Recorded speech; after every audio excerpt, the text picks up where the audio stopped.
तो फर्स्ट प्रश्न अपना कि पानीपत का प्रथम युद्ध किसके मध्य हुआ था। तो पानीपत का जो प्रथम युद्ध हुआ था ये बाबर और इब्राहिम लोदी के बीच हुआ था। तो आप लोग को पता होगा कि इब्राहिम लोदी जो है ये दिल्ली सल्तनत का अंतिम वंश जो कि लोदी वंश था, इसी का अंतिम शासक इब्राहिम लोदी थे। तो इन्हीं के साथ बाबर ने युद्ध किया 1526 ईस्वी में, जो कि पानीपत का प्रथम युद्ध के नाम से जाना जाता है। उसके बाद बाबर की विजय हुई इब्राहिम लोदी पे, और उसके बाद क्या हुआ कि दिल्ली सल्तनत पे किसका अधिकार हो गया, बाबर का अधिकार हो गया, मतलब मुगल वंश का अधिकार हो गया। तो मुगल वंश का संस्थापक भी बाबर ही है, जो कि इब्राहिम लोदी को मतलब परास्त करने के बाद यहाँ पर मुगल वंश का भारत में प्रचलित हुआ। तो ये आप लोग याद रखेंगे। बाकी बात नेक्स्ट प्रश्न में यहाँ पर है कि 1857 की स्वाधीनता संग्राम का प्रतीक क्या था। ये प्रश्न जो बहुत इंपॉर्टेंट है, याद रखिए आप लोग। 1857 क्रांति जो हुआ था, इसमें जो स्वाधीनता का प्रतीक था वह था कमल और रोटी। कमल और रोटी इसका प्रतीक था। नेक्स्ट प्रश्न यहाँ पर है कि काकोरी षड्यंत्र केस किस वर्ष में हुआ था। तो काकोरी षड्यंत्र केस जो ये 1925 ईस्वी में हुआ था, आप लोग इसे याद रखेंगे।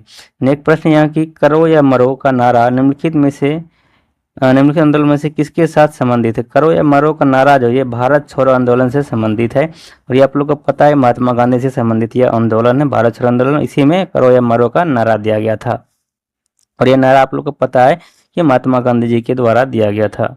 2 years 8 months एंड 28 नाइट्स के लेखक कौन है। इसके लेखक सलमान रुश्दी जी है, याद रखें आप लोग। सलमान रुश्दी जी किसके लेखक है, 2 years and months and 28 nights.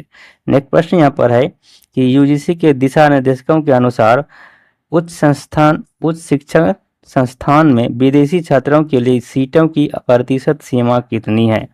तो इसमें जो यूजीसी में जो विदेशी छात्रों के लिए प्रतिशत सीमा है वो 25% है, याद रखें आप लोग, 25%। नेक्स्ट प्रश्न यहाँ पर है कि हाल ही में किस देश ने प्रशांत द्वीप राष्ट्रों के साथ एक साझेदारी समझौते पर हस्ताक्षर किए हैं। तो ये अमेरिका के द्वारा हस्ताक्षर किया गया है किस पे, प्रशांत द्वीप राष्ट्रों के साथ। नेक्स्ट प्रश्न यहाँ पर आ जाएगा अपना कि यूनिसेफ की हालिया रिपोर्ट के अनुसार किस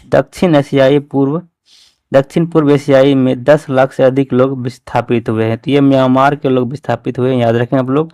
म्यांमार के 10 लाख से अधिक लोग जो वो विस्थापित हुए हैं, इसे आप लोग याद रखें। और ये देश आप लोग को पता है कि दक्षिण पूर्व एशियाई देश है म्यांमार। नेक्स्ट प्रश्न अपना यहाँ पर आ जाता है कि पहली बार किस सशस्त्र बल के लिए अधिकारियों के लिए हथियार प्रणाली शाखा को मंजूरी दी गई है। तो ये भारतीय वायुसेना के लिए मंजूरी दी गई है। तो ऑप्शन नंबर ये प्रश्न का राइट आंसर हो जाएगा भारतीय वायुसेना।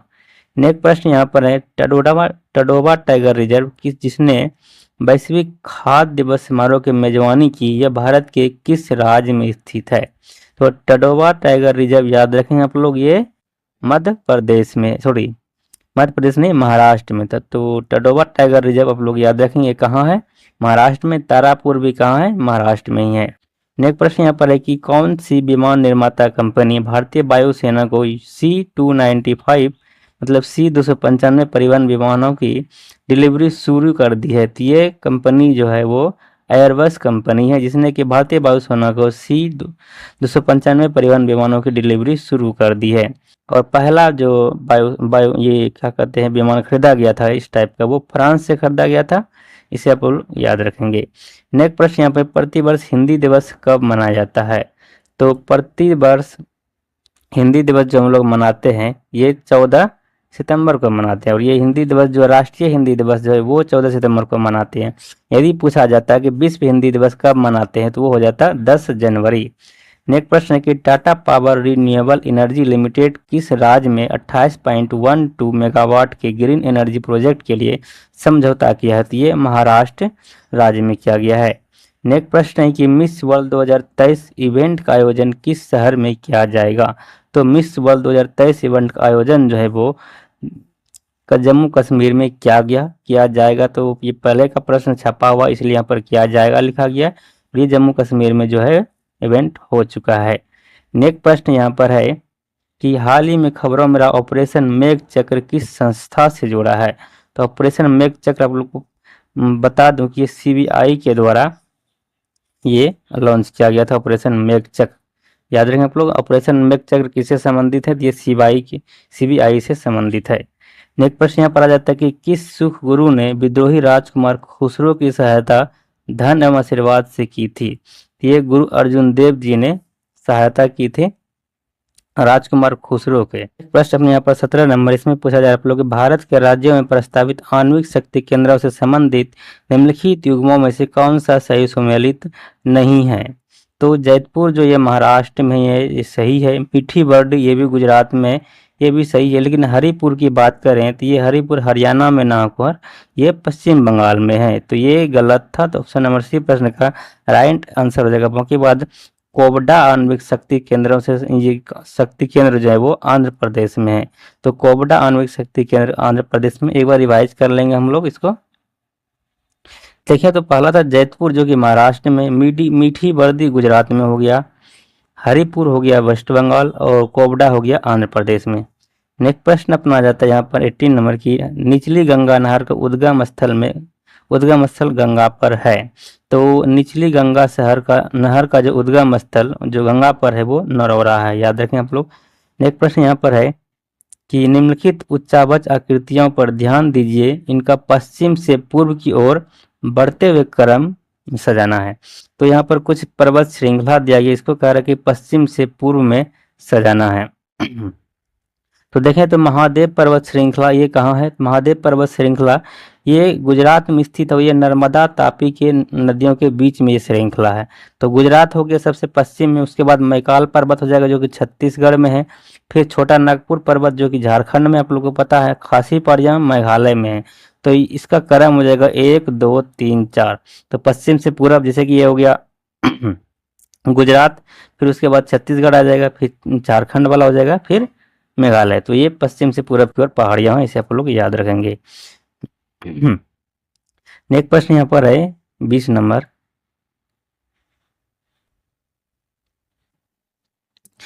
नेक्स्ट प्रश्न यहाँ पर है कि सॉलिसिटर जनरल निम्न में से क्या होता है? तो सॉलिसिटर जनरल जो है वो कानूनी सलाहकार होते हैं, याद रखें आप लोग, सॉलिसिटर जनरल को हम लोग कानूनी सलाहकार कहते हैं। भारत के प्रथम लोकपाल अध्यक्ष कौन है?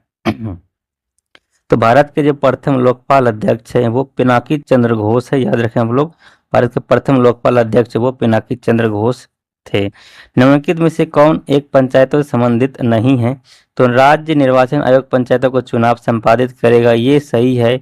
बाकी बात यदि बात करें बी नंबर ऑप्शन का, जिसमें कह संविधान का 74वां संविधान संशोधन अधिनियम, तो ये पंचायतों से संबंधित नहीं है, ये नगर पालिका से संबंधित है। 74वां संविधान संशोधन जो है वो नगर पालिका से संबंधित है, लेकिन अगर पंचायती राज्यों की बात करें तो ये 73वां संविधान संशोधन हो जाएगा। तो ये ब्लाउ जो अपना ऑप्शन है ये गलत हो जाएगा, और यही कह रहा था यहाँ पर कौन सा पंचायत से संबंधित नहीं है, तो ऑप्शन नंबर बी संबंधित नहीं है।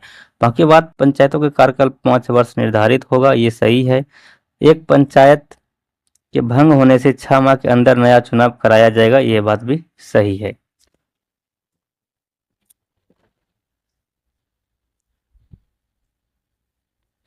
नेक्स्ट प्रश्न अपना यहाँ पर कि भारत के दीर्घकालीन राजकोषीय नीति की घोषणा किस वित्त मंत्री द्वारा की गई? ये बीपी सिंह के द्वारा की गई थी, याद रखें आप लोग। भारत में दीर्घकालीन राजकोषीय नीति घटना जो है वो किस वित्त मंत्री के द्वारा की गई थी? बीपी सिंह के द्वारा की गई थी, याद रखें आप लोग। चिकवी का माटा जो चिली ब्रैकेट में गिवन है, चिली में है, उनकी में से किस खनिज के लिए प्रसिद्ध है? तो ये चिकवी माटा जो है चिली में एक जगह है, वहां पर पूछा जा रहा है कि किस खनिज के लिए वो प्रसिद्ध है? तो ये तांबा के लिए प्रसिद्ध है, याद रखें आप लोग। चिकवी का माटा जो ये तांबा के लिए प्रसिद्ध है। भारत में राष्ट्रीय आय की गणना किसके द्वारा की जाती है? तो भारत में जो राष्ट्रीय आय की गणना की जाती है वो केंद्रीय सांख्यिकी संगठन CSO के द्वारा की जाती है। विदेशी संप्रभु बॉन्ड क्या है? तो यह जो है वो सरकार द्वारा जारी प्रतिभूतियां हैं जिसके द्वारा सरकार घाटे कम करती है। तो याद रखें हम लोग, सरकार घाटे कम करने के लिए प्रतिभूतियां जारी करते हैं, उसे हम लोग ही विदेशी संप्रभु बॉन्ड कहते हैं, फॉरेन सोवरियन बॉन्ड कहते हैं। नेक्स्ट प्रश्न है यहाँ पर कि हाल ही में किस राज्य के बोकासोल चावल को GI टैग मिले हैं? तो याद रखें आप लोग, बोकासोल चावल को ही हम लोग चकोवा चावल कहते हैं।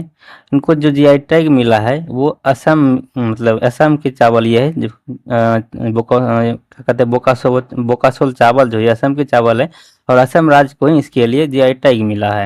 ये चावल जो है पकाने की जरूरत नहीं पड़ती, इसको सिर्फ आप लोग भिंगा कर मतलब खा सकते हैं, सिर्फ भिंगाने के बाद ही ये चावल बन जाता है।